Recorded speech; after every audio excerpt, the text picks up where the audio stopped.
Good evening, everyone. It is probably my favourite time of the year, not because of Christmas, but because there is relentless amounts of football and darts on the TV. We are, of course, here to preview Leyton Orient, although I think that's probably going to take a little bit of a side one, if I'm being totally honest, because we have no Leyton Orient fan. If there are any in the comments or if there's anybody watching and they want to come and talk to us, drop us a message in the chat and I will be all over it and getting in contact with you. I'm joined by Harry, who is not going to be able to tell me about what's happened since Doncaster because he's been away on his honeymoon. He's a married man. Unbelievable scenes. Harry, talk to me about your last month and how that's been for you.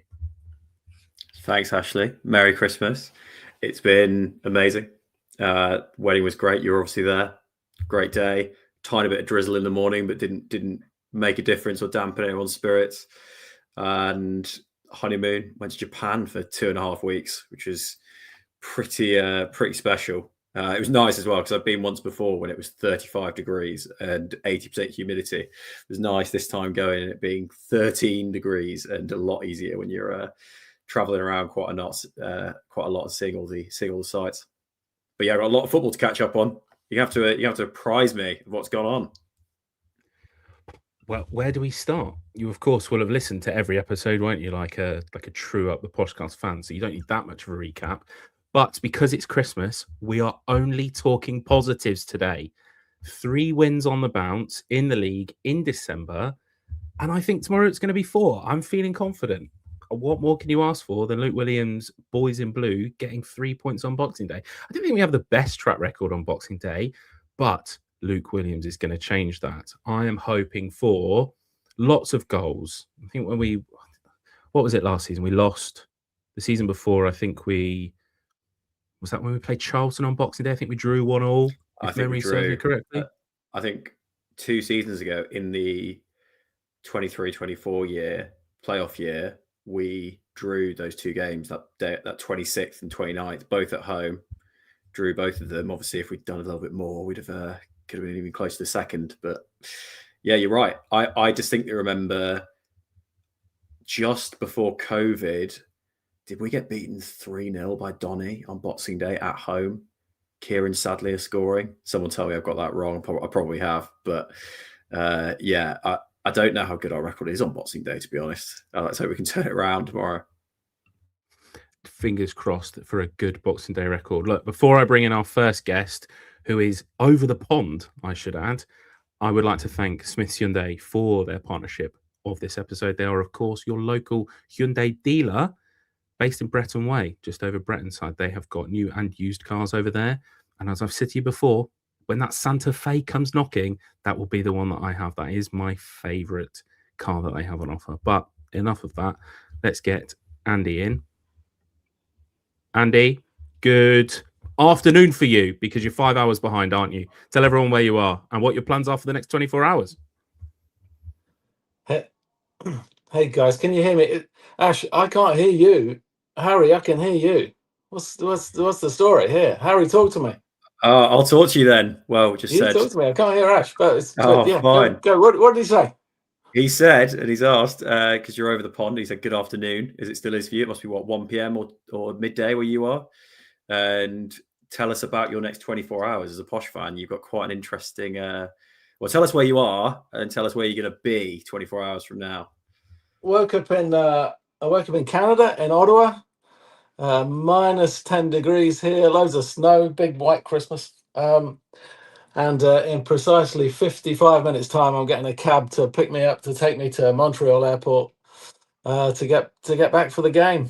I am going to have a little pint in Charters, I think, and a little bag of nuts before the game. But yeah, that's my story. Yeah, amazing. And I hope you have better luck than... I seem to remember we have that American fan, don't we, Chris, who's more than once tried to come over for games and it hasn't worked out because of travel. So fingers crossed for you. You'll go to the airport in like, what, less than 2 hours, right? In an hour, yeah, in an hour's time. Yeah, in an hour's time, yeah. So the story is I was coming back on a British Airways flight and about 24 hours ago, I got a little message saying your flight's cancelled. So I'm thinking, well, no, it's just not happening. But then they put me on another flight like an hour earlier, like an Air Canada flight an hour earlier. So it all feels like it's okay. But I mean, God knows. you're just in the hand of the gods, aren't you? Like the American guy, he's like, he's just, here's the plans. But I mean, yeah, should be all right. Should be all right. Are you someone who's okay at sleeping on planes? But maybe. I mean, maybe I've had maybe a couple of beers in, and then that might sort of help. But yeah, that'll but, sort it out. but Exactly. so I missed the last two games I watched on Posh Plus. Which is brilliant, by the way. I don't know if you guys ever see it. When you're abroad, it's amazing, just amazing coverage. Brilliant cameras, great commentary. So I've seen the last two wins on Posh Plus, but we're doing all right, aren't we? We're doing all right. I mean, it's incredible to look at the league table. Jeepers creepers, I've never seen anything like it. Andy, can you hear me now, or are you going to have to hold a conversation with Harry? You can't hear me. You're in, Harry. I haven't got you. I just haven't got you. Still me. It's all right. Well, we got with 3 points. I mean, 3 points either way on the league table just like puts us like top or bottom, right? Well, yeah, we were talking about this we've got our little Up The Poshcast group chat. If we beat Leyton Orient by, and Ashley can correct me on this, is it 3 goals tomorrow? We go above them, and then by 2 goals, beat them by 2 goals, and we're above them. And they are, I mean, they're not the best season, but they're 11th, aren't they, right now? It's absolutely bonkers. Not that we'll necessarily be top half, but that's what. Hey, look, when you're at this end of the table, wins are so outsized in their impact because a lot of teams around you don't get them regularly. When you're 3 on the bounce, you can fly back up pretty quickly. How are you? We conceded in the last minute against Port Vale, right? And we, literally we're sort of bottom. It's pretty crazy. So 4 games coming up. I mean, cracky, pretty important. 4 games in a couple of weeks, right? I mean, yes, yeah, really important for us. This game, you'd like to think is winnable. Maybe talk about Leyton Orient a little bit. The 29th, I'm blanking. I know it's Rotherham on New Year's Day. Ashley can help me out. Who are we playing on the 29th at home? Is it Reading again? Yeah, it is. It's Reading again. Yeah, having only just played them, be good to do a double on them. And then after Rotherham, and then Lincoln, right? 4th game's Lincoln away. I mean, that'll be pretty tasty. Here we get, if we go the next 3 games are wins, and we go into the Lincoln game, we're going top, surely. Yeah, exactly. Sure. Yeah. Promotion places, yeah. Oh, I would love another 3 wins. I mean, having watched the games recently, where are we excelling? Because also I've missed quite a few from being away. They weren't they didn't fall kindly. I think the Northampton game was at 2 in the morning in Japan, so I didn't watch it. But where have we excelled? Where do you think we're going to keep going? That's like what can we keep up that's going to mean that we keep getting results? Well, I mean, I think, isn't it? I mean, fullbacks accepted, right? But you're sort of going into the games now thinking, what team we're going to play. Is that a big statement? I think we probably know what team we're going to play tomorrow. Probably, with 2 out of 3 of the fullbacks because of all the injuries and stuff. But yeah, I mean, I think that that's pretty key. I mean, Leonard obviously is massive. I think Jimmy Jazz is doing an amazing role in that number 10. I mean, I think that's just the hardest job to do. But I think he's doing a great job there. Leonard doing great. 2 wide lads. Is Garbett going to play out wide tomorrow? Probably. Or yeah. Having listened, Ash's got a view, but we can't hear him. Well, we can all hear him. I think the listeners can hear him. Maybe Ashley, you can tell what your view is, and I can relay it to Andy. Just get Garbett. The answer is I don't know. I want Garbett on the pitch, but I don't know. You don't take him out for Woods, or actually, no. I have got an idea. I'm going to say it now, and you're going to have to relay it. Play Ben Woods, and I'm sure somebody tweeted us, or we said it in the group chat. Play Ben Woods at left back, and then put Garbett in with Archie Collins. The idea, Andy, is that we can solve our fullback crisis and our where do you play Matt Garbett question in one swoop by playing Ben Woods at left back and bringing Garbett into the middle next to Collins. Oh, wow. He's a genius. He's a genius. Look at the expression on his face. He's like, oh, yeah, I got that one. I got that one. I think we partly crowdsourced that one from someone in the comments. But, yeah, very... I like it. He's got the Oh, what's the shout there? That is up there with Ryan Dell's de Havilland right back shout. Yeah. I don't know. I couldn't Johnson, how de Havilland would have played there. Harry, if you didn't see the last game, Johnston came on and had a great game, right? I mean, for 20 minutes, he was probably man of the match. You could make a case for him being man of the match, which is incredible, really. So, it's pretty. You got to think he's going to play, Johnson. You got to think he's going to play. I don't know whether he'll play left or right. I mean, Did he do much attacking? I presume he didn't need to do much. Oh, he'd come on before the goal, right? But then after that, I'm guessing there was no need for him to get forward. But did he get up the wing at all? Yeah, he came on before half time, right? Mendy got injured before half time, so I think he was on for like a couple of minutes before half time. So he got a good slug of the game. Like I say, really, really, really impressive. And Gustav as well was fabulous when he came on. So it's pretty nice to have that strength on the bench nowadays, I guess. But I think Johnson's going to play tomorrow. After that half on Port Vale. Attacking wise, you got a bit of space. I mean, isn't Port Vale the biggest pitch in the league or something crazy?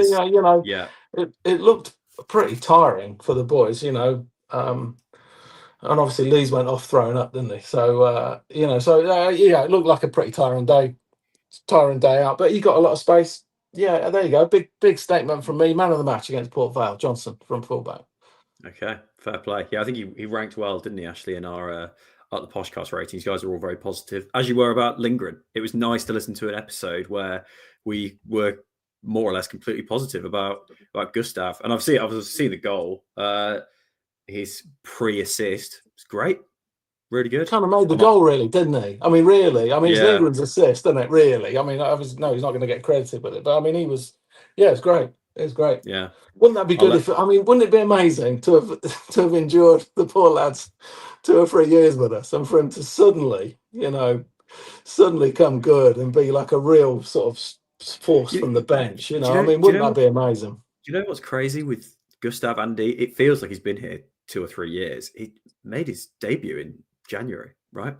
He's not been around that long. Like it just feels like a long time. I'm going to let Ashley in here. I know you can't hear him, Andy, but just in case Ashley's got any comments at this stage about what we've been talking about. Well, you're going to have to pass them on, aren't you, through to Andy. But what I would like to know from him is where he sees us going for the rest of the season. Is he as positive as some of us, thinking that we've got a chance of playoffs? Or is he happy with mid-table obscurity, let's say? Ashley's basically asking you, where are we going from here? And would you be happy if it did end up being mid-table obscurity? If you think that's where we're going, are you more positive than that? Do you think we're going higher? I mean, literally, who knows? I mean, genuinely, who knows? The first couple of performances under Williams, I thought were, breathtaking. Really, 5-0, 3-0. Genuinely, can we do that regularly? I mean, if you do that regularly, you're sort of dreaming, aren't you? Because you look at that table and it is, someone's going to be in the playoffs 6th with not very many points, and someone's going to get relegated with loads. It's just that's just the way that it's kind of panning out. So obviously we've got to hope we're in the first lot. Could we sneak 6th? We're always dreaming, aren't we? Why not? It's a lot of. We're just about to start playing teams again for the second time just now, aren't we? So Reading's the second time. Yes, we're just about to sort of turn around with playing everyone for the second time. Reading will be second. As it's tracking, I was looking at it.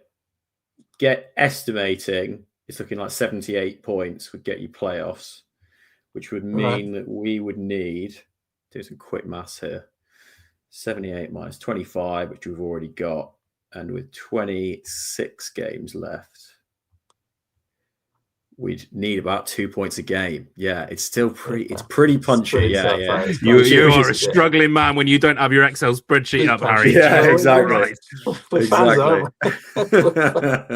Keep believing.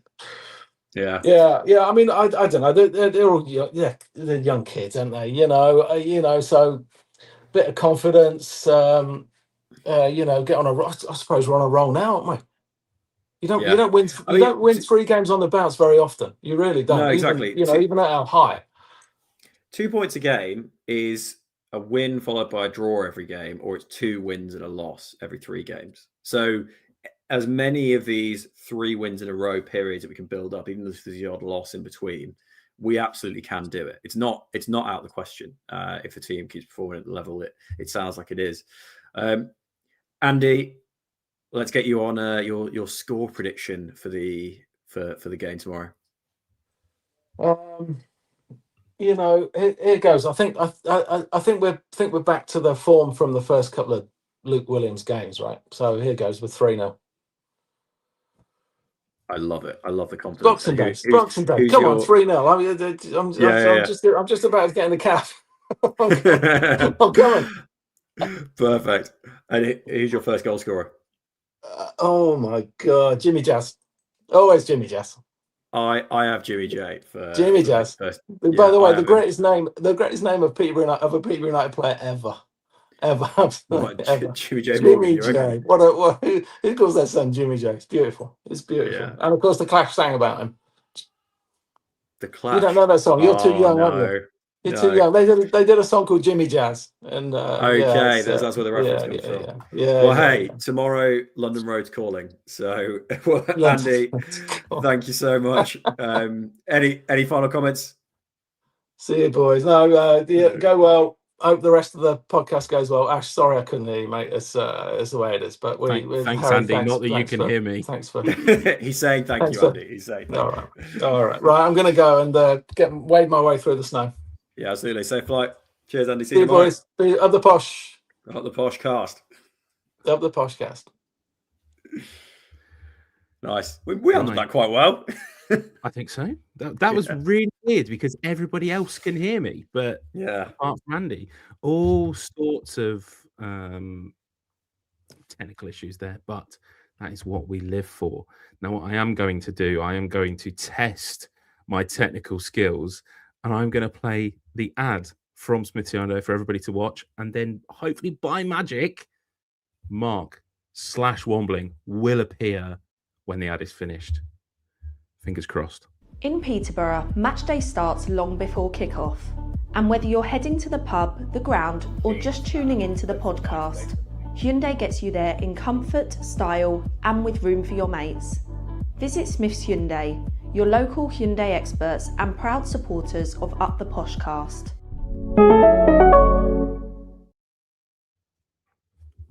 Get in there, look at that. Mark, good evening. You've been on before. Can you remember what game it was that you previewed with us?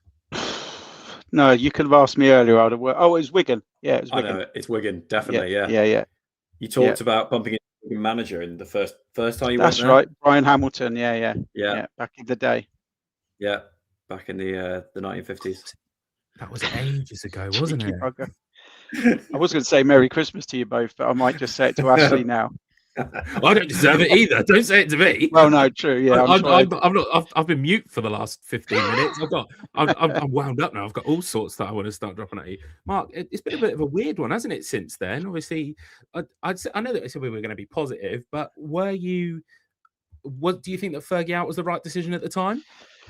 I think it was inevitable in the end. I wasn't screaming for it, but I mean, I think even the results straight afterwards probably showed it was time. But if we'd have carried on, would he have turned it round? The players have got up to speed, which has helped Williams, but it needed something, didn't it? It needed freshening up. But as a legend that he's been, I didn't want him to walk away.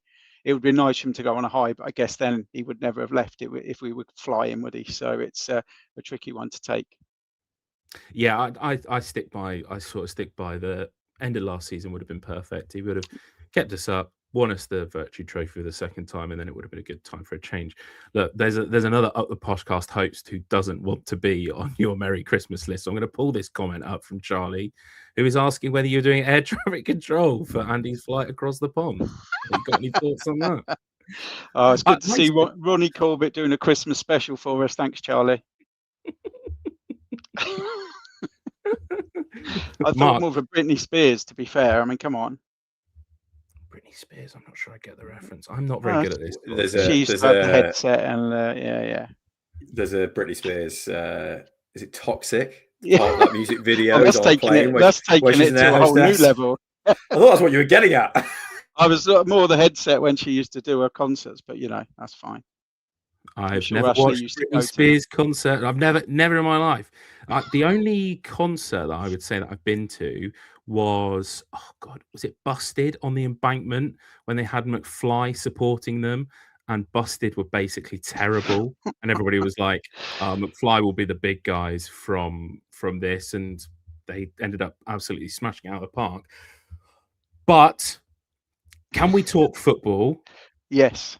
Mark, what are you expecting to see from tomorrow? You're a man that's at least watched some games, unlike Harry, so we can talk about the last 3 and what you want to see tomorrow from Boxing Day. And you can talk to me as well, which Andy couldn't do. So what do you want to see from tomorrow? Other than a win, obviously. Yeah, I think it'd be nice to see a little bit more attacking flair from maybe certainly the Reading game and the Port Vale game. I think both of those we played okay, nothing more than okay. Maybe the opposition, certainly Reading, were a lot poorer than I expected.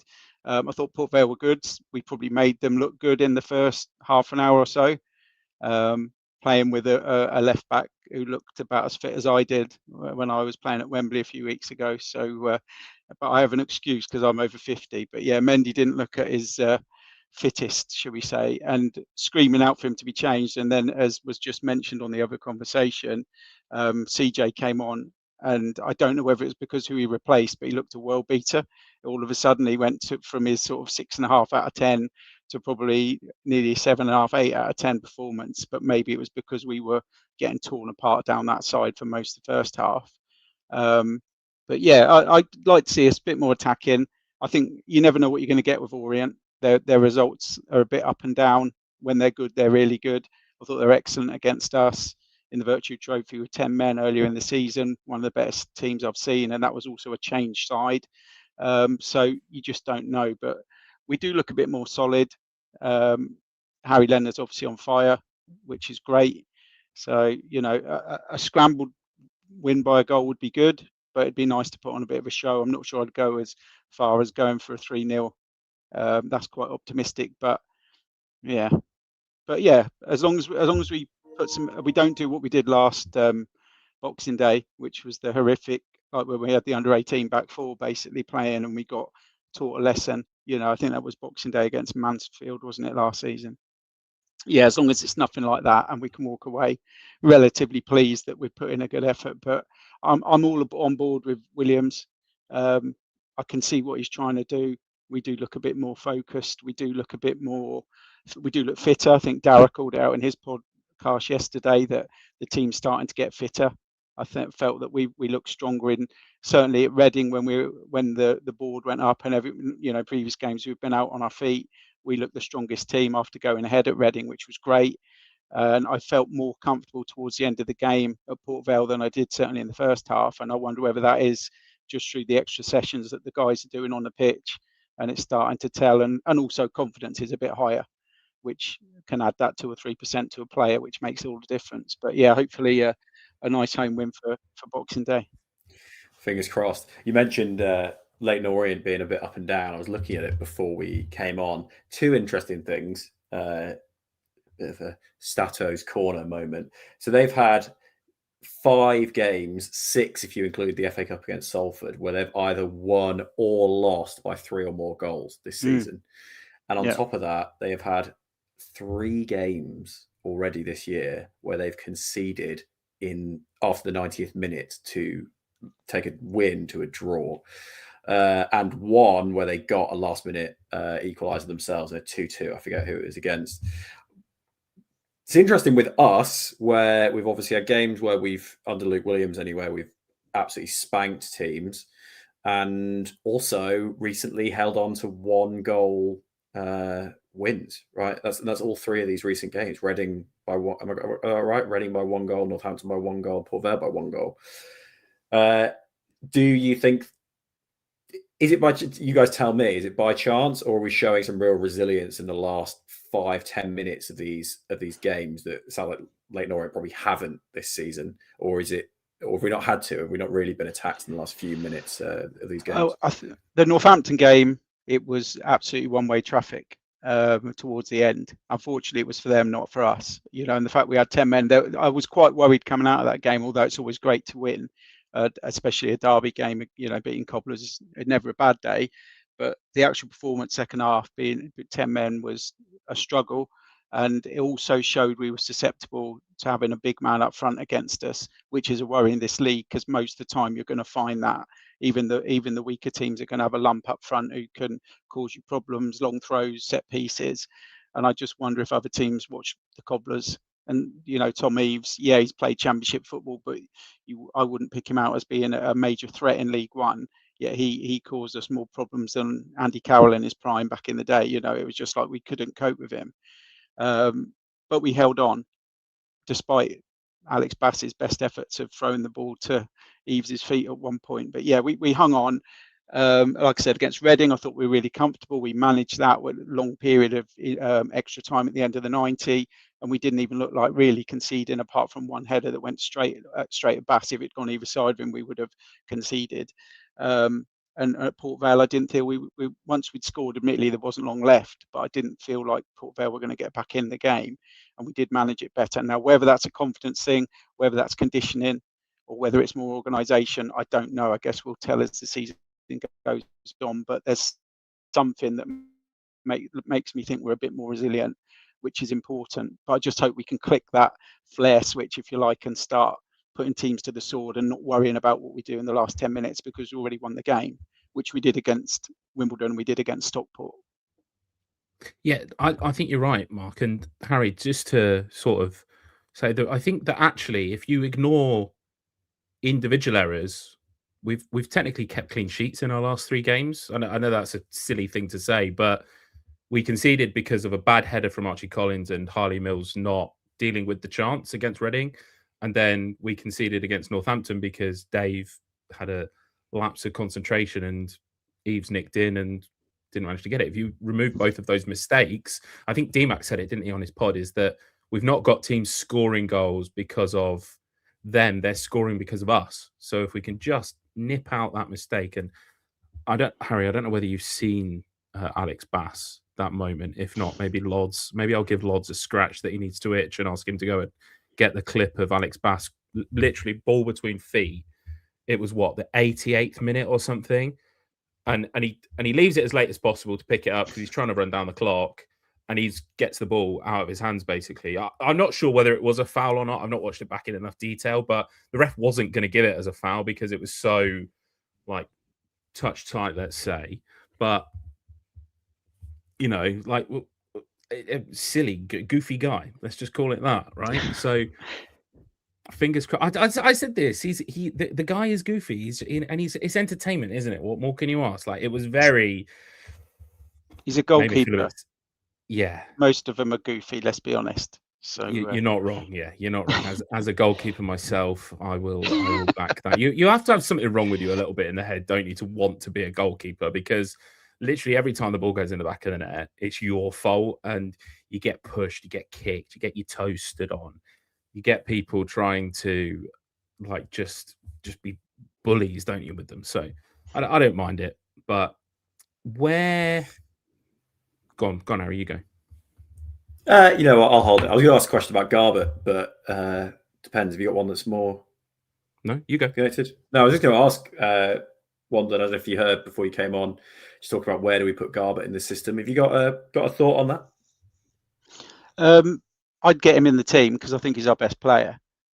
Technically, I think he can unlock defences better than anybody else we've got in the team.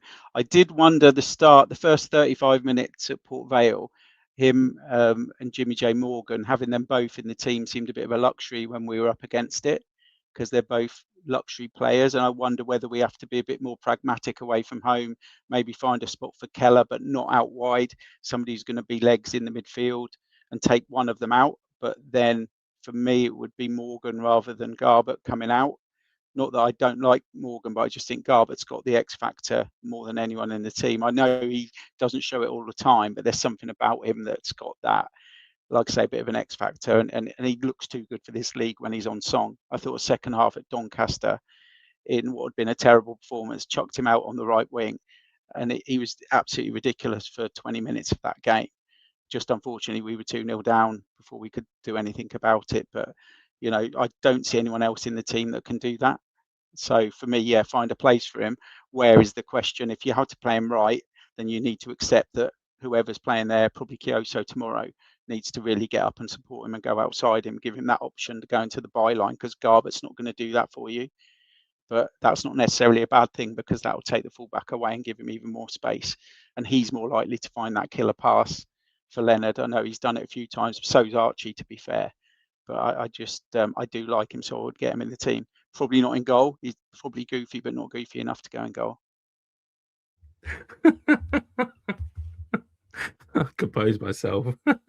Mark, 3,000th league game tomorrow. You must have seen at least 2,000 of them, right? So Posh have been sharing their memories. Have you got any memories and thoughts that you want to share with us on that? Because I think this is it's a big moment, isn't it? I would say, like, I've not seen any other clubs like promote their 1,000th game, but 3,000 is a lot. And I think so. Yeah, I think it would be remiss of me as well, not from John's point of view, to not mention to you that it's not FA Cup games, it's league games. I know he's been having a go at you on X about that. I'm just highlighting good moments. Like, I just run on vibes. Look, when we do our live show on New Year's Eve, we're going to be asking everybody for their 2025 moments. So let's get that locked in early. That Brad moment, that was a good one. That's one of my top threes. That's fair. So I went for moments like Tony Philliskirk's goal back in '92 against Leicester away in that wonderful green kit of ours, the away kit, where he scored a really good curler to beat Leicester away, which was one of my highlights. Also that season where we won 3-2 at Derby after being 2-0 down to big spend in Derby in that same season was fantastic, and probably that will stick with me.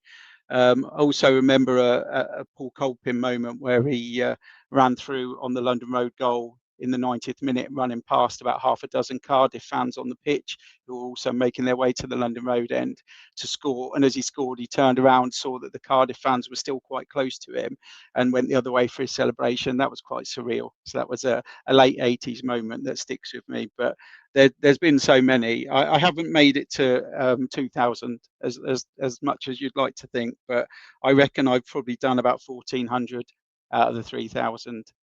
So yeah, not oh too my bad. goodness, I wasn't far off then. 2,000 as a joke. Jesus Christ. That's the league games. I've done it. I'm nearly up to 1,700 for Posh in total, but a lot of them have been cup and friendlies. So I reckon it's about 1,400. So, and that's why I look like I do, young and fresh faced. Even more quick maths without my Excel. So Ashley, you get to what? Let's just men's games. You get to what? 55 a season? Yeah, 55 sort of the baseline number, I would say. So to get to 1,400 games, it would take you, how long? A long time. 28 years, basically, right? Maybe 27. Goodness me. Yes, my first game. That is good going, one bloke. My first game was 1980. So yeah. So it's been a while. But a big shout out as well to everyone. Nottingham Forest, who were European champions at the time. We played them in the second leg at London Road. We lost 3-0 in the away leg, and my dad took me and my brother to the home leg, and we drew 1-1 with the European champions. So it wasn't a bad start. The home leg of what competition? Because I assume League this Cup. Wasn't Posh League Cup. This wasn't Posh in Europe, of course. No, we weren't in the European Cup. No. Maybe one that day. was where it Maybe started. one day. I've done it on Championship Manager. Ashley, we played Wimbledon in Spain. Come on, you should know this. I know. I had a great time. It was very hot that day, I must admit. Ben North says, Wambling, how many heart attacks must that have given you in that time? Because, of course, it was worse in the 80s, wasn't it? You must be one of those. Can you tell us that it was worse in the 80s? It was worse in the 80s, yeah. I do remember the days of the bucket going around collecting the transfer fees with Noel Cantwell as manager. Cantwell's crusade, they passed the bucket, and I used to take whatever change I had left over from buying my Clicks chewing gum and my Panda Pop. I'd put it in the bucket when they walked round. So that helped us sign Mickey Housel and Mick Goodin at the time, who turned out to be two wonderful players for Posh. So yeah, and that was raised just by walking through and people putting their change into a bucket to try and get some transfer fees. And that was, we'll say, Noel Cantwell's second spell as manager. That is genuinely mental, isn't it? Like, brilliant, unreal now when you think about it, that we were Yeah. that close to going out of business. Yeah. Like, when you think about how much like good work the commercial team do as well at the moment to bring money in, like you just wouldn't ever sort of see that now, would you? Well, hopefully, fingers crossed. Like you wouldn't expect to see fans. I mean, it wouldn't be buckets these days, would it? It would be a contactless machine and asking people to like tap their card for a £5 or £10 donation. But was that the norm for every other club, or was that just isolated to Posh? I guess you had quite a few teams that nearly went to the wire. The crowds were really low. I look back when we were playing derbies against Cambridge, the crowds were like 3,500, 4,000. At the time, it felt like a big crowd, but you look back at those times, it was a struggle. And we look now and we take it for granted, or we're not happy if there's like 6,000 or 7,000 in for a league game in midweek. So yeah, things were a lot different then. And you look even back at the footage where you see the away end, the old Moyes end, and unless you're playing one of the bigger teams, there's literally like a busload there. So there wasn't a lot of money around. Obviously the wages were less as well, but I think quite a few teams got close to it. But yeah, we got away with it. But big shout out as well for, yeah, big shout out for the Posh staff, as well as the players, the ones who'll be working hard over the Christmas period. I know we'll enjoy watching it tomorrow as fans, but they're obviously working hard to make sure that we get to watch the game and everything. And a lot of that goes unseen, as you know. You guys know what goes on at the club. A lot of hard work going on behind the scenes that nobody ever sees. Big shout out to them, and their Christmas is obviously going to be a bit shorter than everybody else's because of that, and with the three-day gap between another home game. So big shout out for them. And last one for me is about if you get into the fan zone tomorrow and see the Chris Turner statue, there's some nice little things been put down for Joshua, the lad who was killed before the Northampton game. So they've left some nice tributes to him. So if anybody gets a chance, maybe just stop and read them, and then you feel like you're having a bad time, maybe just think about, people having it a lot worse sometimes, even though it's Christmas, they've had a horrific time as family, and just think about the others sometimes when we moan about getting the wrong presents or whatever. But thanks for putting this on tonight as well, because there's a lot of people probably who haven't had a lot of contact with people today through one reason or another, and that's the reason for putting this on tonight. And I think big shout out for you guys doing that, because it's not for everybody. I know some people have criticised because it's Christmas Day, but actually a lot of people rely on you guys, and it's probably their friends through the screen that they can chat with. So well done, guys, for doing it tonight. Of course. On that, Mark, we've had a couple of people reach out to us about Joshua's situation or Joshua's passing, and we've seen on the LOL fans group just an ask by what I think is one of his family members for applause in the 21st minute tomorrow. So just highlighting that, and anyone who wants to get involved in that, please do. I know we will from the GH. Yeah, and importantly as well, one thing that I would like to mention now is for everybody that's going to the Reading game to get in the ground 5 minutes before kickoff, because the club are planning to do a tribute to everybody that has sort of passed in 2025. So hopefully this gets as many ears on as possible. Try and get in early. Don't be somebody that turns up for the kickoff, because you'll have missed it. And I think it's going to be quite an emotional sort of 2 minutes actually watching it up on the screens. Womblin, before you go, we've actually got some questions. You're not getting away that early. Your dessert, your Christmas pudding might be calling, but Charlie wants to know what your worst game is in your 45 years supporting Posh. 5-1 home defeat by Cambridge when Dion Dublin scored a hat-trick. That's and the worst. Albie Closely Gray followed by a 5-0 by the Cobblers.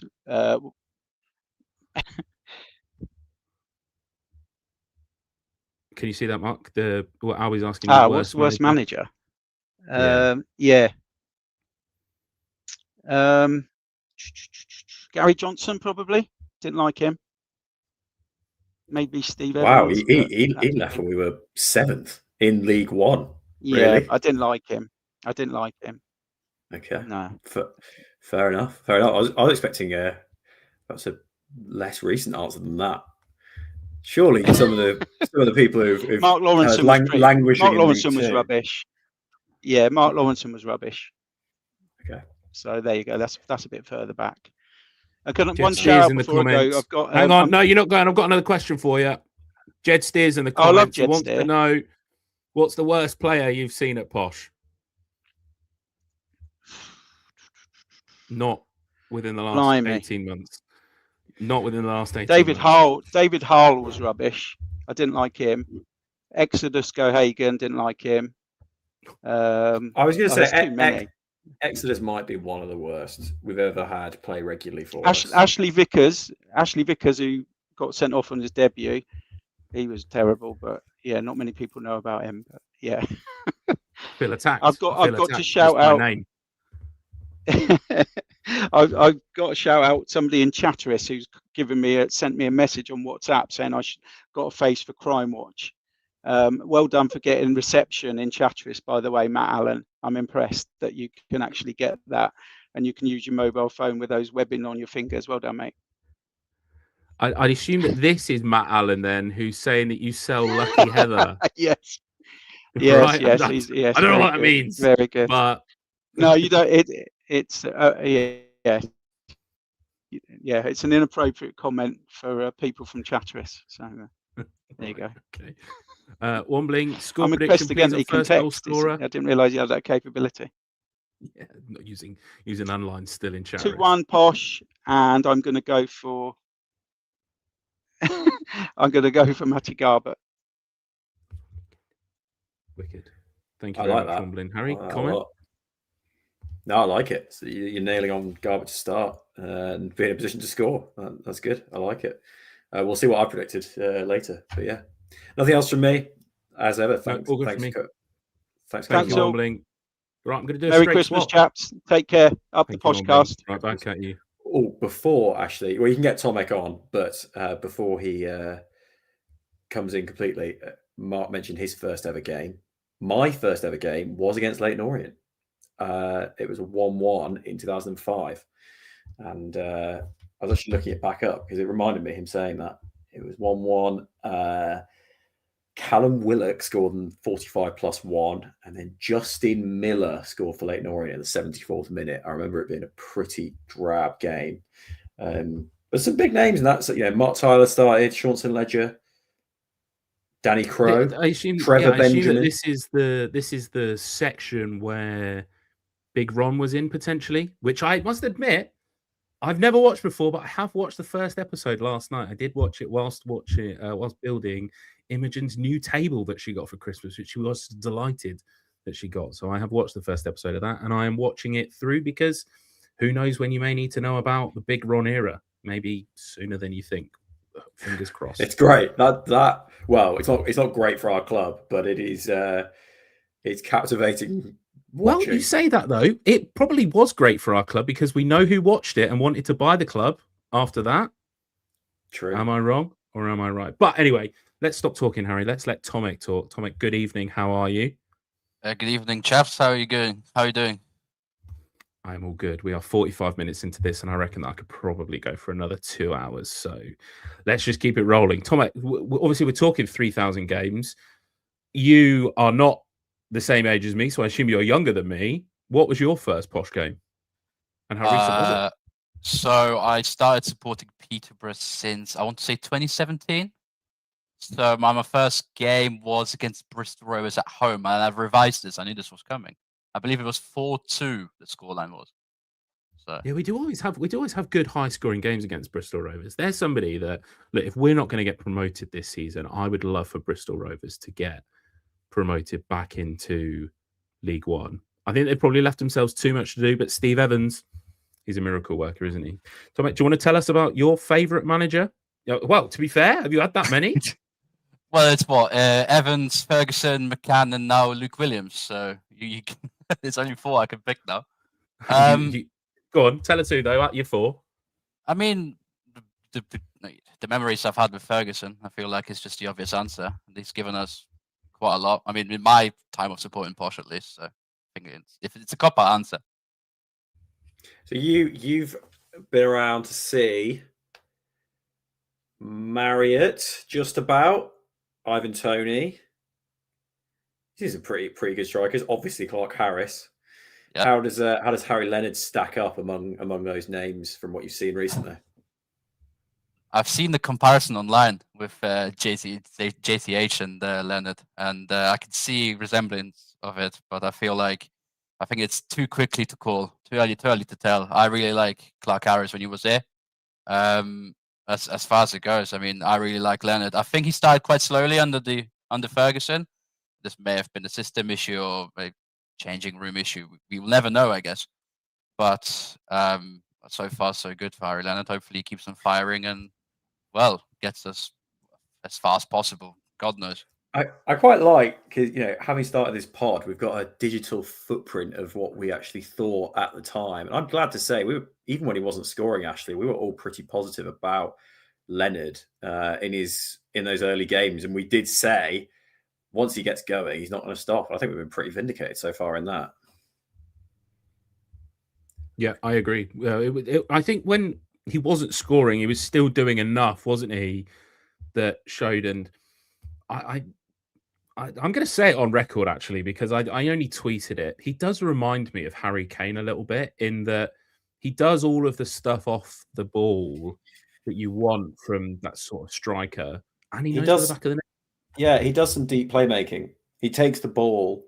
It's a tricky role to do, because by being further back in the pitch, you can sometimes mean you're not in the right place further forward. I think Kane sometimes gets criticised for that, because there's some games where he is just so deep that he's not in that position, or at least that was maybe true towards the end of his time at Tottenham. But yeah, completely agree. And I'd be interested to, we'll never know, but would he have started scoring like he is now if Fergie had still been here? I'd like to think he would. No, I like to think he would, because he's got that talent. He's got that talent.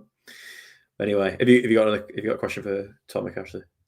I do. I want to know what he wants to see over the next 4 games, all the way through to Lincoln, because I'm casting my line out. 12 points on offer. It's could change up, make or break our season, couldn't it? So I want to know what you want to see from all 4 of those games, rather than just the Orient game tomorrow. If we're talking points, I feel like I want to say 7 is what I'm aiming for. It might be a bit pessimistic at this point. 7 is what I would take. 9 is what I'd be very happy with. I'm quite worried about Lincoln away based off the last fixture we played. Don't want to talk about that one. But yeah, I feel like 7 to 9 points is doable within the next 4 games. Yeah, I think you're right. Yeah, I don't disagree with that. You missed an opportunity there, Tom. I'm disappointed. I have my hands ready to go for 6 or 7 points. So Charlie's already done it in the comments. Would you like to try that again? Shall I ask the question again, just so I can get it out of my system? 6 to 7 points, Ashley. Yeah, brilliant. There's the clip. But let's talk about actual starting line. Obviously, we're not going to see Mendy tomorrow, are we? Do you think that CJ comes straight in for him and plays at left back, or do you think we're going to see some surprising sort of Luke Williams shenanigans? I remember hearing, I don't remember if it was Wombling or the other person talking about, or some of you may have mentioned it actually, about Ben Wood starting at left back. I know he played wing back at Accrington, but I'm not sure how you would fare at left back. With that said, I feel like Johnston gets the call up at left back for me. If in that debate, I feel like Kioso goes back at right back. So sounds like he's earned it, to be honest. Do you think there'll be any surprises tomorrow? I'm trying to think where there could be some contention. Is there any chance some rotation on the wings? Could we see Otto back in just to keep the wingers healthy? Because I'm guessing Hayes isn't ready for 90 minutes yet. I can see Ashley look distraught at the mention of a certain Abraham. But I mean, potentially. Look, I know we've got Lisby on the left, and I feel like, despite him being a bit selfish at times, I feel like it's been brilliant. But yeah, maybe along those lines. It's a good problem to have, I feel like, with rotation.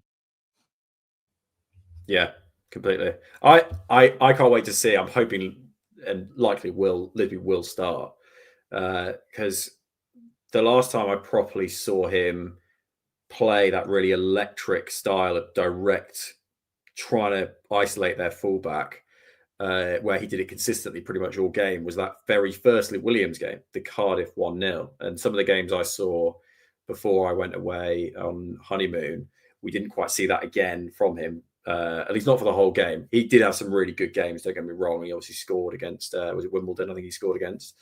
But I want to see this this new Kyrell that we're very, Posh, Up The Poshcast put an article out about how much he surprised some of the people who write for us. And it's great. Well, it looks like we've had another development where, like we did with Mason Clark, came in, you can see the potential there, but a bit raw, and he's now accelerating in how much he's improving. So yeah, I completely agree. I'd love to see Lisby out on the wing. I love Kean Hayes. I hope he's fit enough to come back on the right wing. But I'm inclined to say he's probably not. Go on, Ashley. No, I think you'll see him. No, credit where it's due. I do genuinely believe that we won the game because Kean Hayes came on the pitch, and the noise that came from that away end against Port Vale was like seriously loud. It was relentless for probably 10 minutes. And you talk about like moments in games. I think that got the players and gave them that sort of like second wind of energy that they needed to push on.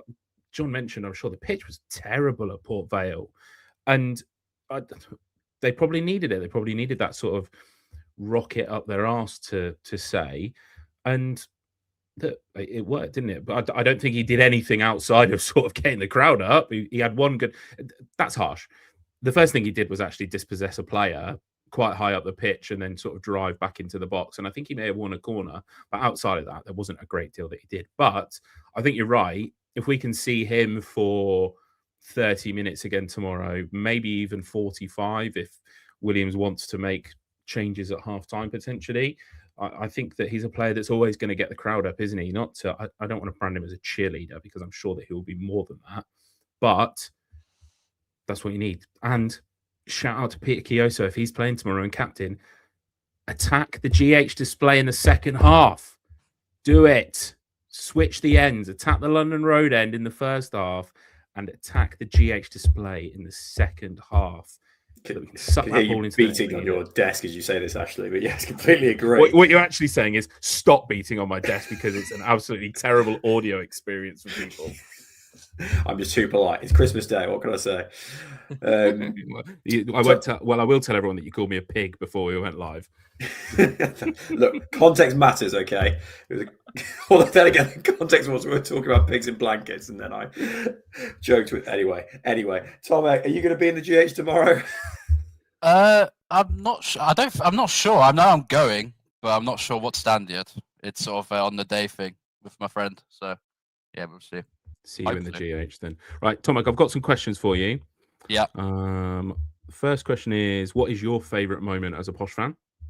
I know the repercussions of the consequences of the second leg, but I feel like the first leg against Sheffield Wednesday, I feel like it was probably, it's just something I can't really describe. It was something that really meant a lot to me. I felt like at that point I was on cloud 9, and a week later, yeah. I'm totally with you. That was a memorable night to be a Peterborough United fan, even if it all went tits up. It's funny having two different games that close to each other that were so connected as well, where I couldn't sleep after either of them for completely different reasons. Yeah. Harry, did you do that Spaces the day after or the day of? It wasn't the day of, was it? It must have been the day after the Sheffield Wednesday second leg. Spaces, we did one after the first leg. We did one before the first leg and after the first leg. And hearing Sheffield Wednesday fans come on and say that they were still going to do it, we were obviously laughing at them. And we weren't laughing. We laugh loudest, yeah. Yeah, exactly. Also connected as well, my moment of euphoria was when we scored away at Hillsborough. I don't know if you remember, but we got a goal and we were going through at that point, and I had 5 people fall on top of me. I thought it was done. How wrong I was. Anyway. Right, next question. How many of the current 92 have you done? Admittedly, not many. I may sound like a armchair fan at this point. I don't hold count of it, but it's not many. It's 2 digits, but it's really quite low. Well, 2 digits takes you anywhere from 10 to 99. So, So well, yeah, great That's the way chance to to sell flag it. it here. I've done 2 digits of the 92, you know. it's I want to say between 10 to 15. I want to get that number ranked up, but yeah, around that for now.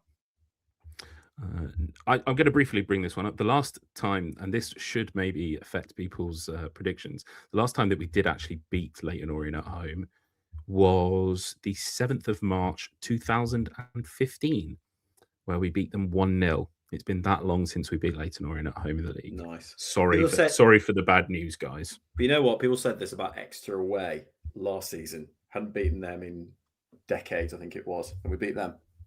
Just forget about this season. You're not wrong.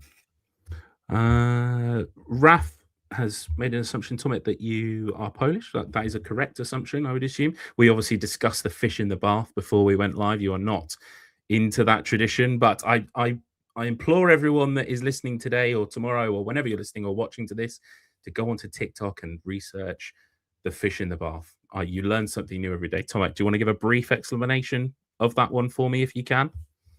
Yeah, I mean, long story short, it's a very I feel like it's just a tradition. Basically, sort of we eat fish for Christmas dinner rather than meat or chicken and turkey that you guys eat during Christmas. We eat fish, we eat carp and all sorts.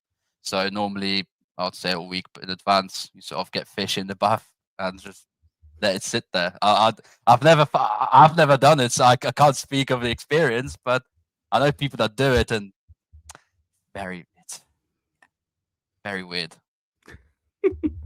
I think I'm sure that this is Jed Steer that's now changed their name to be PUFC for life. I don't actually think that this one is true. I think that Saika is actually Ukrainian. I believe he's half Ukrainian, half Polish, I feel. Right, okay, yeah. I think I've made research on that myself. So. But I tell you what, DMAC referenced him this week on his pod. He is a quality player, and I would not be surprised to see him floating in and around the Virtue Trophy games next season, because whenever I've seen him in the under-21 teams, I have enjoyed watching his performance. They've been some of the best ones. Tomek, where should we go from here? Somebody asked that Albie wants to know. I've not done any research. Don Ballard is the obvious answer to this. I think he has scored a few goals. Harry, have you got anyone? Tomek, do you know anyone that we should be worried about for Orient tomorrow? By the sounds of it, their left back is very good. I'm going to look it up because I don't want to get it wrong. I'm not going to lie, I've got Bob on the other screen, and so I'm not too sure. I feel like I could see Oliver O'Neill as a name, but yeah, I don't know. There's probably quite one thing that they have got, and I did I listen to a pre-match press conference on there? Aaron Connolly is actually out injured, I believe. Ooh, and interesting. I believe that they've struggled to get the ball forwards from their defenders because he is injured, because I think that he was basically doing similar to what Archie Collins does, is basically taking the ball off the feet of their defenders and helping to progress the ball forwards. I actually haven't watched the interview with Richie Wellens to sort of confirm that, but I'm pretty sure that I saw somewhere. It may have been Callum Fowler that said it, actually, said that Connolly's injured. He's sort of where all of their play goes through, because am I right in saying that he's quite a good footballer, Aaron Connolly? Harry, you were going to say something, weren't you, about Connolly? Well, I don't know who he is.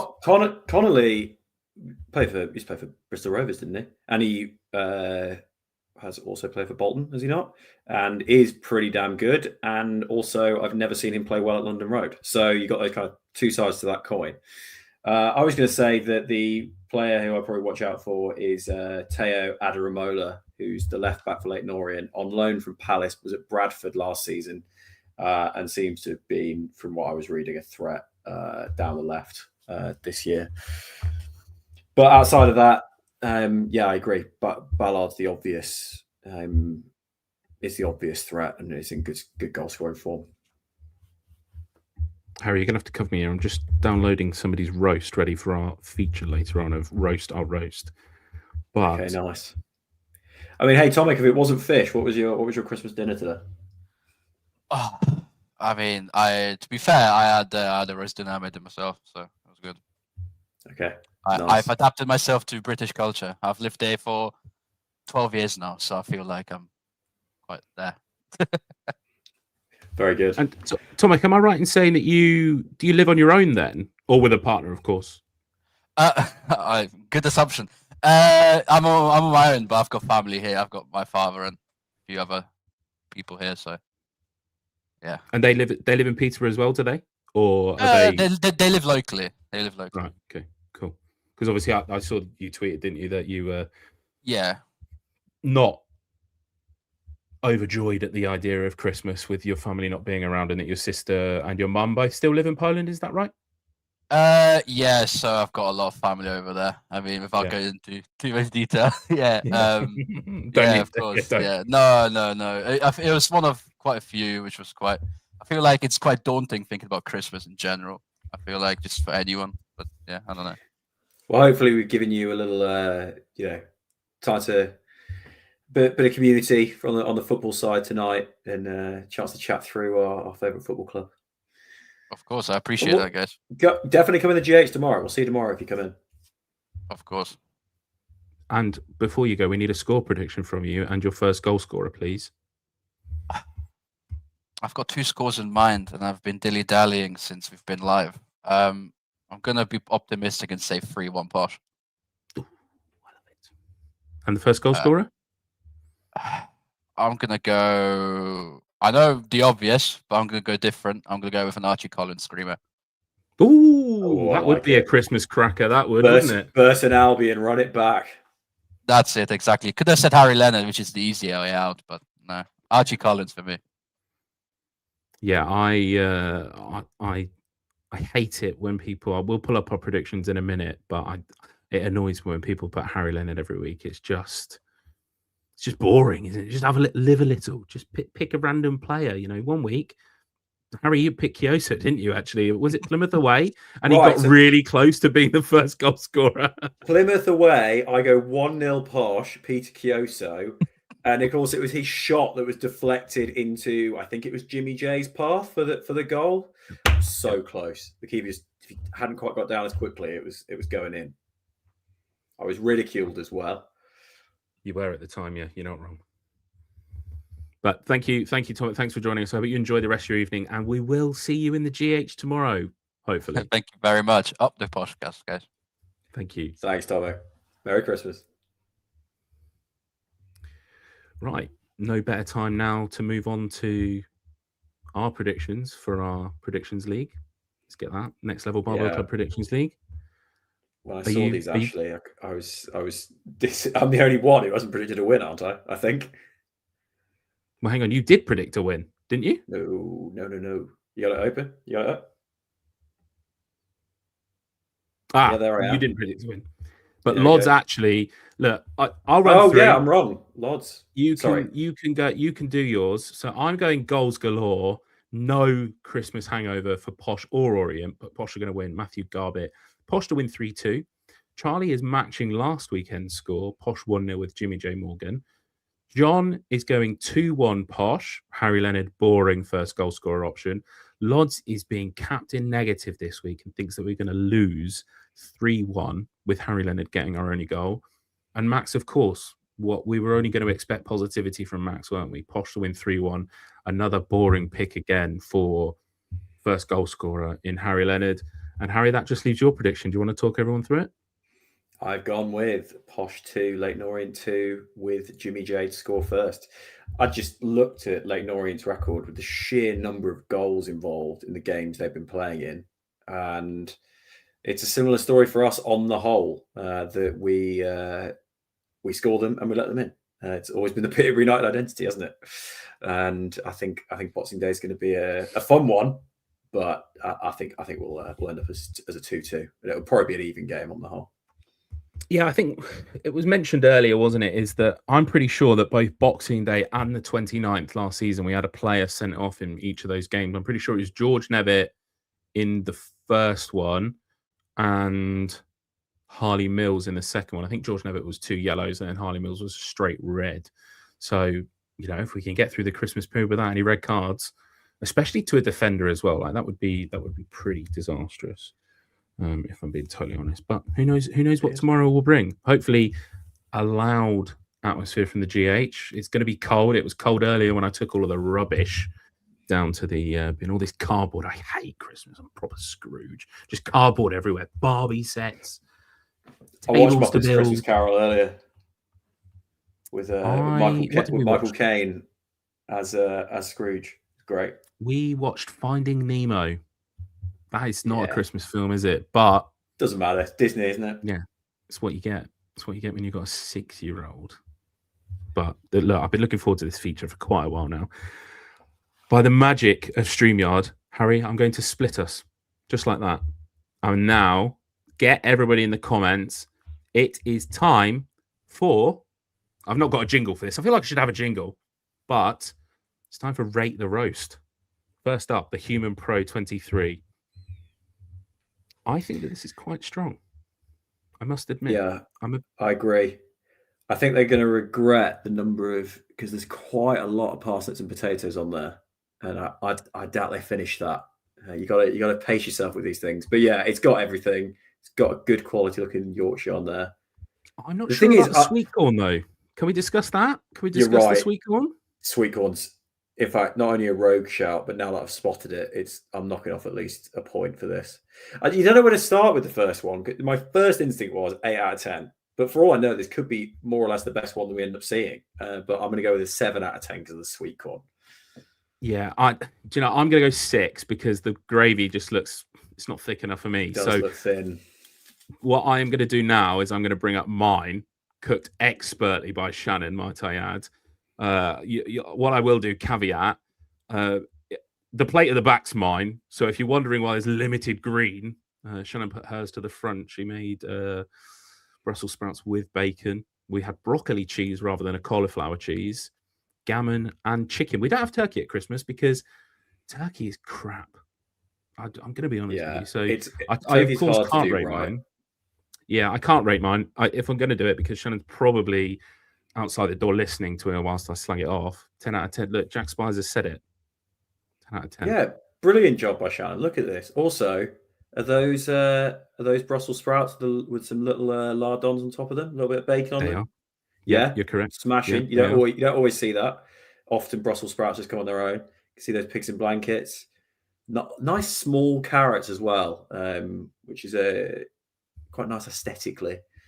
A good amount of stuffing. I'm liking the big slab of stuffing on this. I tell you what doesn't like stuffing is my toilet tomorrow morning, because that is brilliant. Sorry to bring the tone down, bringing everyone. It right down, Ashley. Yeah, sorry, but it's got to be mentioned. Next up, we've got Tobbers. Well, now let me just give Shannon the 10 out of 10 for hers. It's not getting beaten. It can only be tied today. Okay, this is Tobbers next. Right, go on. Introduce this one to me. Any danger of some colour is all I've got to say here. Like, that is the most interesting. We saw the first one where the gravy was too thin. That gravy could go in between bricks when you build a house. I think that is enough to keep a poster on a wall. That is sticky. I can see it from here. With that being said, Woody, I think you need. I don't think it's a bad one. Yeah. Bad one. You need a lot of water afterwards. I bet that the salt level in this is high. I'm guessing. Good looking Yorkie. I'm liking the carrots.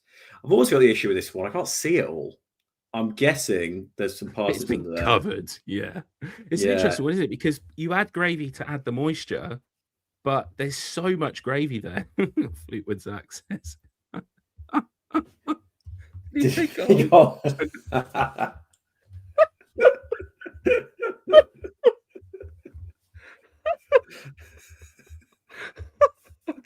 I'd like to apologise to anybody that listens to this podcast, because the audio version of this will be terrible. That isn't gravy.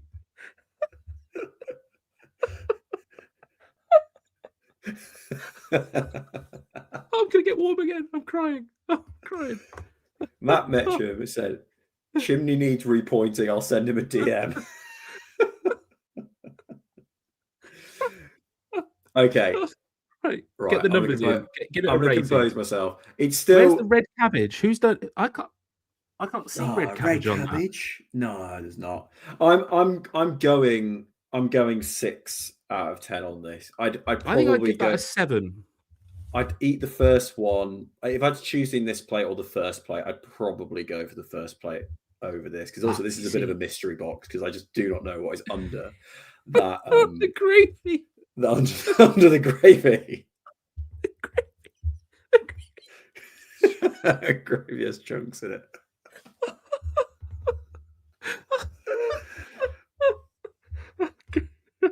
Oh my god!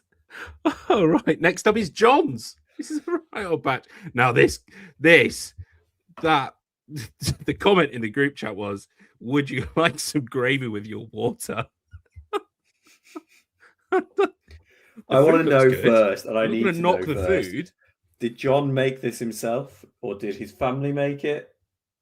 I don't know is the answer, but I want to know. John's probably midway into playing Monopoly, I would imagine. But lots of carrots. I'll tell you what is a crime, actually. I'm going to tell everybody now. People that have one Yorkshire on their plate, and actually now we're going to have to go quickly back to this one. One Yorkie, yeah, terrible. Good Tobber, good you. One Yorkshire is just not enough. It's not good enough for me. Like, we're in this household of 3, we bought 12 Yorkshire puddings. Nice. There's 2 different kinds of meat on here, which is a nice touch. Yeah. For potatoes, by the looks of it. What is to the right of the potatoes? I can see a pig in blanket on top of something, but I don't know what that is. Is it? Looks like a mushroom almost. Do you know what I mean? Yeah, I do, but I can't zoom. And then in the middle, is it mac and cheese, cauliflower cheese? That is one thing I say. Proportions. That is too many carrots.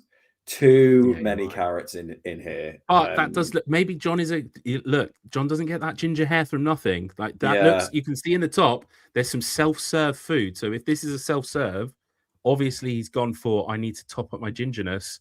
Get the carrots down, you lad. That's what he's done. So the next time we see him at a game, gosh, he may be radiant orange. I'm going to say I would rather eat Tobbers than this one. So having given Tobbers a 6, I'm giving this a 5. Sorry, John, and I feel really bad if his mum made this, but I'm going to go with a 5. Next up, Matt PUFC. Now we should add that this was before the gravy was added. I am believing that Matt told us that there was gravy added. I've got an instant comment here. He is by intention or by accident turned the Yorkie into a gravy boat, and I love it. You could pour gravy out of that Yorkie, couldn't you? Yeah, I love that. Yeah. That you don't actually need to. That would have been a nice touch for the picture. Is actually to have had the gravy in the Yorkshire pudding, ready to pour. Matt is saying that he also has thick gravy, which got used on the chimney.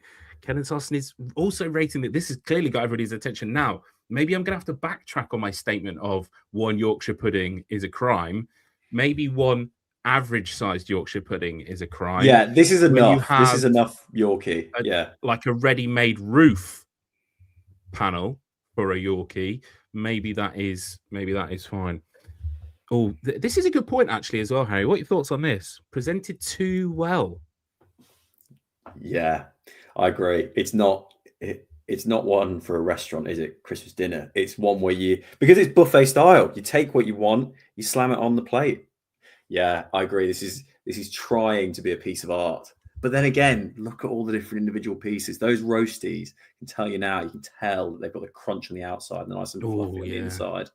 That little one, the first one, basically, as we're looking at it, looked perfect. No lardons on the Brussels sprouts, though. So Shannon, this isn't getting a 10. It can't, because Shannon's is still better. But to be honest, I'm not going to mark him down for trying too hard with the presentation, because I would absolutely eat all of this. I'm going 9 out of 10 on this. Absolutely. It's great. It's a great comment from Lods as well. 0% alcohol. Yeah, notice that. Yeah. Good point to notice. Could the Yorkshire play left back? Yeah. And John took all the carrots.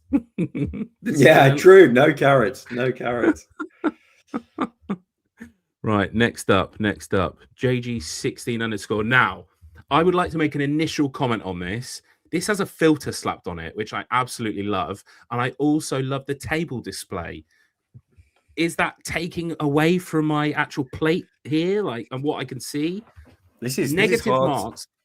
Negative marks for the gravy still being in a Pyrex dish, purely because I love a gravy boat. I think it's just such an opportunity to sort of show yourself off and be flamboyant, like a flair player.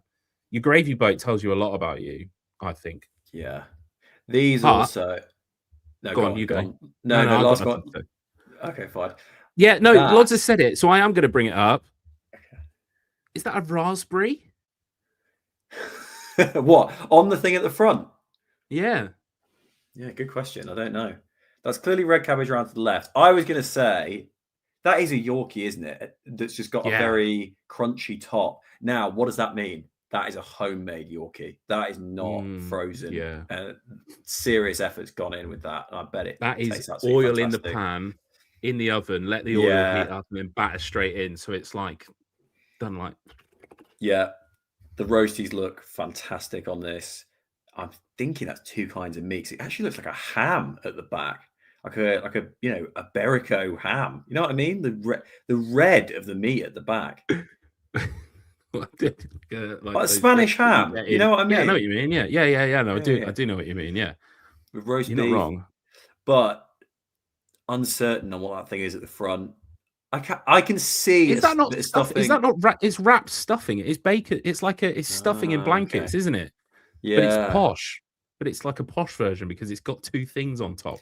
I'm willing to bet that's homemade as well, whatever that thing is. That's the thing. Where have you seen anything like that before? The Yorkie's clearly homemade. The thing at the front's clearly homemade.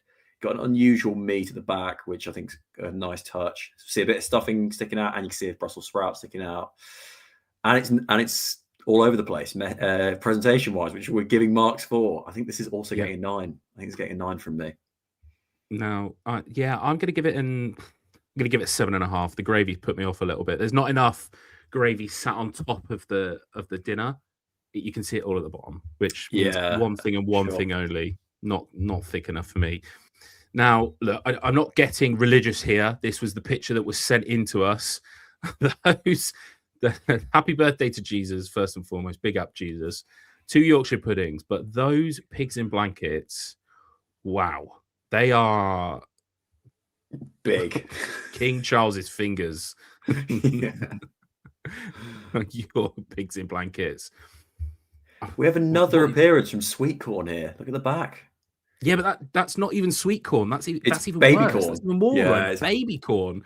Why is he's gone to Tesco's and got the stir fry set? There's probably some Monge 2 under there as well. That's got to be way down there for this is ratings. It's dry. I think the stuffing's not that appealing. It's hard to get stuffing wrong. I think, is this a Posh fan who sent this in? Yeah. Well, UND, I think is the name. Yeah, UND16. So he might be hunting you out. Oh, no, I feel bad. But I'm going to go. This is the one I'd least want to eat out of all the ones we've seen so far. And so on the rating, I've got to give it a 4 out of 10. I'm sorry. Canna does that get you any points back? I'm actually going to ignore the Madri. I hate Madri. Cruise Campo all the way, baby. 4 out of 10. Did you put a number on it? Yeah, 4. We're going with 4 for this one. Yeah, I'm happy with 4. Next up, movies are cool. Now, this is. I think you could finish this. I'm not sure anyone else I know could finish this. Good grief. I would like to ask questions on the gravy because that's a chicken gravy, which is is interesting, isn't it? Because have I had a beef gravy? Yes, I think I probably have. Curry sauce. That's what it is. That's what it's reminding me of. It's not chicken gravy. It's curry sauce, says Lods. Yeah, it's a good. Like it, isn't it? What is the gravy? I'm seeing here 2 things that make me think there's not enough seasoning going on. Is that all even on the plate? We would say.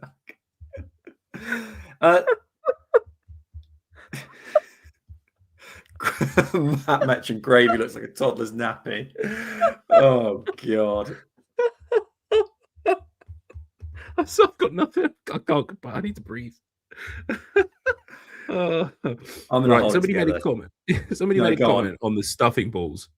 Now they are stuffing balls, aren't they? At the back. Now that has to have lower points for not a slab of stuffing. We discussed it earlier, didn't we? Also, I think look at the broccoli and look at the red cabbage. They look just like they've been boiled, basically. I'm wondering how much flavour is in those. They're going to taste a bit too healthy, I imagine, for a Christmas day. The chicken, now, the chicken's so hard to call because that could be absolutely perfect, juicy, or it could be completely dry. It's very hard to tell from this picture. I'm leaning dry, but... Yeah, I think the skin is a giveaway here.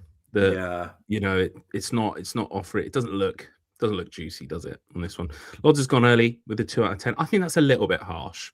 Yeah. Based on the 4 out of 10 that we've just dished out, I think this is probably a 3.5. But I'm willing to believe I like this more than the one. If I was choosing the one before or this one, I'm going for this one. So I'm giving this a 5. Okay, fair enough. Right, we've got 2 more. JFG PUFC. Oh, no, this is an absolute disgrace. Oh, no, because my eyes are at the top of the picture. It's the gravy, isn't it? This is gravy boat, Pyrex, plastic jug. Absolute disgrace. Not a fan. Is that orange juice as well in a wine glass? Like, what is that like? It might be a Bucks fizz. Might be champagne and orange juice. You never know. I can't see any fizz. Hurry. Of course. You can't. You're right. You cannot. It is. Lods have said it. It's orange squash. Oh yeah, it could be orange squash actually.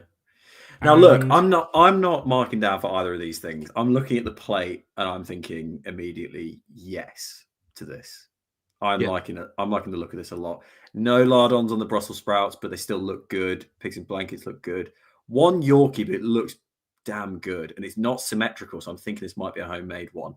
Look at those 2 in the back as well. I think these are homemade Yorkies because none of them look the same.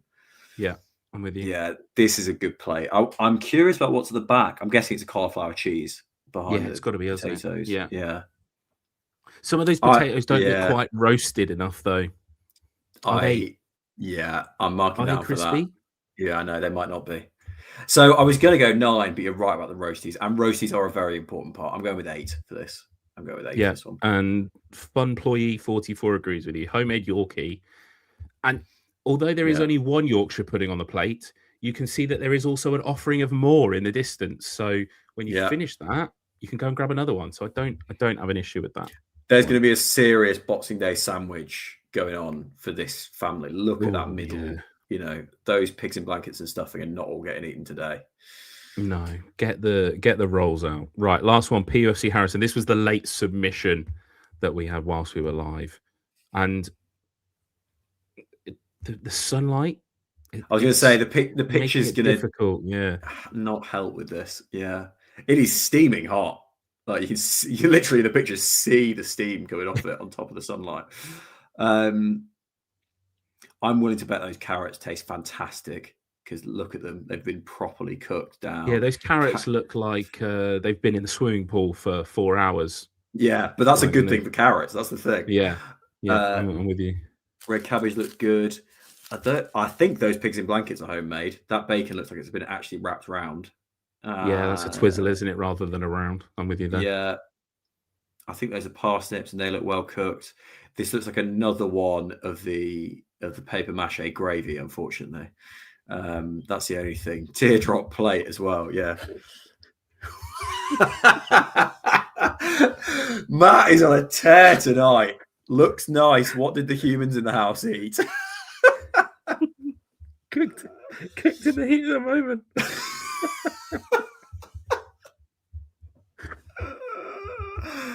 God, Fleetwood Zach has some zingers in him, doesn't he? That's cooked in the heat at the moment.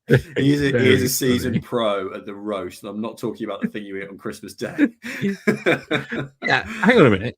Zach hasn't even submitted his roast, which, you know, it's all giving it the big one in the comments, but he's not even sent his in. So Zach, now is your chance. Drop it in the DMs or tweet it if you're brave enough, because all well and good being in the chat, giving it big ones to everybody, but I'm yet to see yours. So look, Jed Steer, we did comment on this. The carrots are wrinkled. We actually think that might be a good thing. Yeah, we do think that may be a good thing. Yeah, a bit of give on the skin. They're probably cooked through properly. Hard to tell. Yeah, I was going to go for a 6, Lods. Lods has said 5 out of 10. Photography skills might have gained them 2 points, might have lost them 2 points. I guess wheel and presumably just been reverse WhatsApped, where rather than adding words at the end, it's just taken some off the end. You did send another message. I guess we'll never know. Yeah, nice dramatic pause. Yeah, I'm going to go for a 6, and I completely agree with Lods. This could be as low as a 4, or it could actually be as high as an 8 without knowing it. But I'm willing to bet that gravy is not that gravy is not that good. I can see gloops of it. Yeah, 6 might even be a bit too high. Gravy looks like baby food. Completely agree, Albie. Yeah, I'm going with 5. I'm agreeing with Lods. I've been convinced the gravy is going to let this one down. Right, that is all of our roasting. Shannon wins, Ashley. Yeah, look, shall we see the winner again? There it is. Seeing it again as well. You know what really helps with this, which actually has nothing to do with the roast itself. What a great choice of plate, because on something as messy as a roast dinner, you want an upwards rim on the edge to keep everything in. And it means that if you want to go big with the gravy, you can. There's no chance of it going off the end. Yeah, I'll tell you what. I can't point because I've not got a pointer, but if you look at my plate at the back, that bit sort of at like 4-5 o'clock. Yeah, that gravy was on the edge. Like that was like you're dipping your thumb in it if you pick that part of the plate up. But it was great food, and here we are now. Look, what time are we? 7:30. I'm going to take this off the screen because I'm going to get hungry again in a minute, and I would rather have. Here you go. Here's another quick one for everybody. Yeah, dessert. Talk to me, Harry. I've just got cheese and crackers for tonight, and then we'll see. I think we've got some mince pies knocking around. But what I love a cheese board at the end of Christmas Day, because I don't need a full meal. I've already had a massive roast at like 3:30 this afternoon, but some cheese is going to sort me right out. Yeah, I might do a poll actually, see what time people did eat theirs, because in the group chat there was some early, like 1:30 sort of jobbies. I didn't tuck in until 20 to 5. Don't get me wrong, it was gone by like that's late. 5. 20 to 5 is late. That is late. And I'm gonna let everybody in on a little snippet here. What my breakfast was.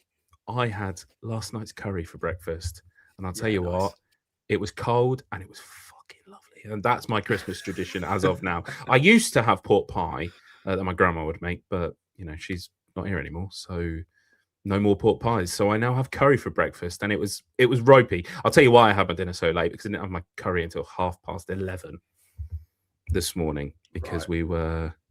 Yeah, look, 1 o'clock. That's too early. Yeah, that is early. 1:30, like that is. It's not on for me. The people eating at 1 or 1:30, they've got to be eating breakfast at normal time, which I don't do on Christmas Day. I'm not having breakfast till 10:30. You said what, 11:30, right? Yeah, 11:30. There's no way I'd be ready for Christmas dinner by 1:30, having had breakfast as late as I do on Christmas Day. Yeah. Bang on. What did you have for breakfast? Go on, tell me. Salmon?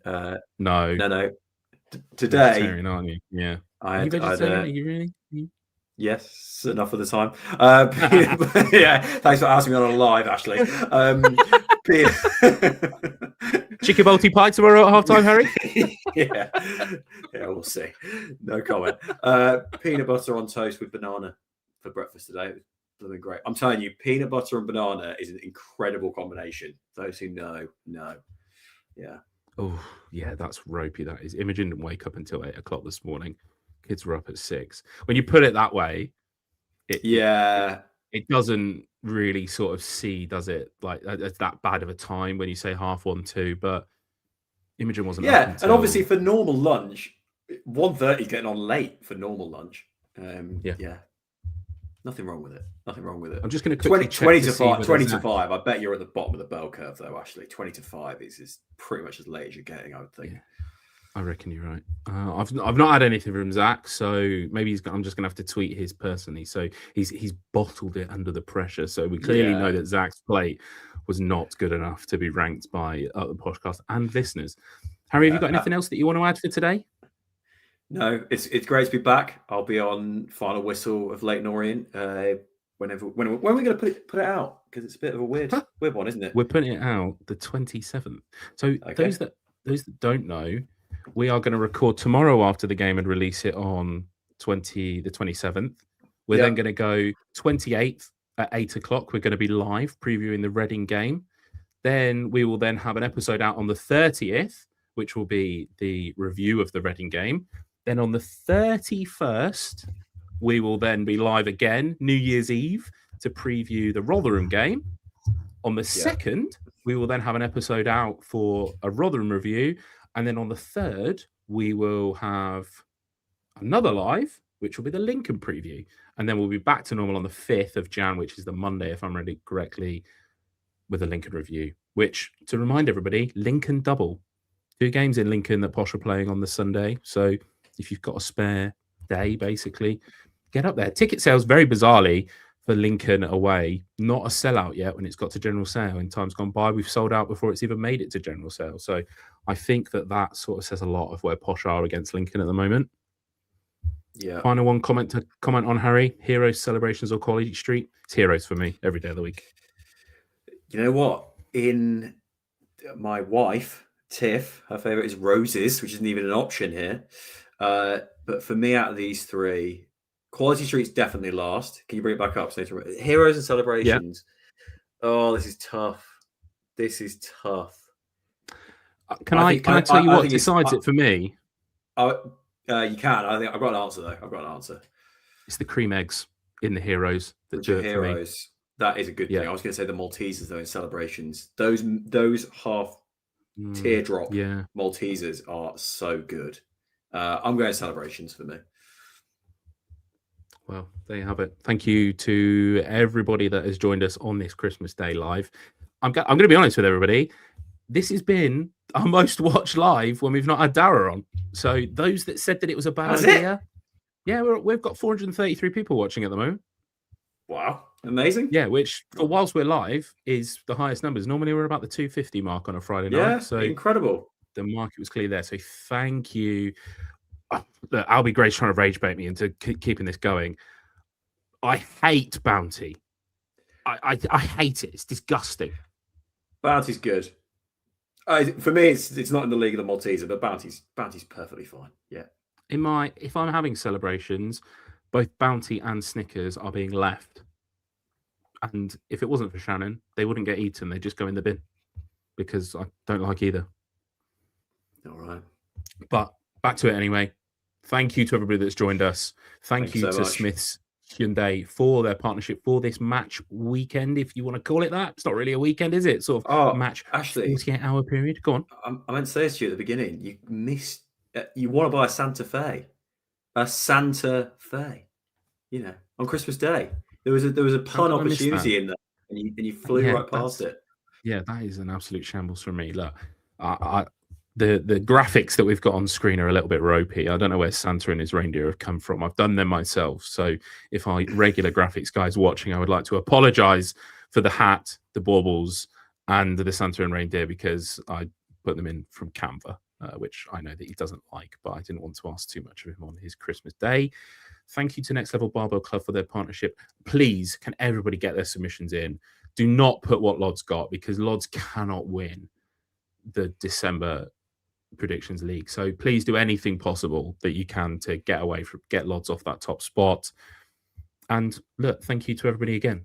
I'm forever grateful. We've had a great year in this, and moments like this and 96 minutes that we've been live for now are what we do it for, really. Everybody listening and enjoying themselves. But you know what? I don't want to drag the ending out too long, but what was our first episode of 2025? Would it have been Lincoln away? No, it would have been Burton, wouldn't it? We would have done. Yes, of course, Burton. So I wonder if we go back now and look at our viewership and the number of followers we had and just generally where we were at as a podcast in January. Yeah. What what our listeners have done to help us grow, and just the engagement has been phenomenal. The fact that we're sat here on Christmas Day with 450 people watching us live, I'm willing to bet we probably had only close to around about 450 people watch that Burton episode back at the beginning of this year total. As a you hold the fort, Harry. One. Yeah, I'll tell you. Hold the fort, and I'll tell you. Will I? Of course not, because my internet's now playing up. I'll let everybody know later on how many people watched the Burton episode. Let's not drag it out, Harry. I will see you tomorrow. Are we getting to the? I'm going to be in the fan zone for about 1:15, I think, tomorrow, because I want to enjoy some of that festive experience. See people that around Christmas that maybe you don't always see at games. Are you going to be at the fan zone for 1:15 tomorrow, Harry? 1:15. I'll aim to be there at 12:30, so I arrive at 1:15. Nice. See you at 2:59 then. As always. Cheers, Ashley. Thanks to all the listeners. Thank you, everyone. Up the Poshcast. Up the Poshcast.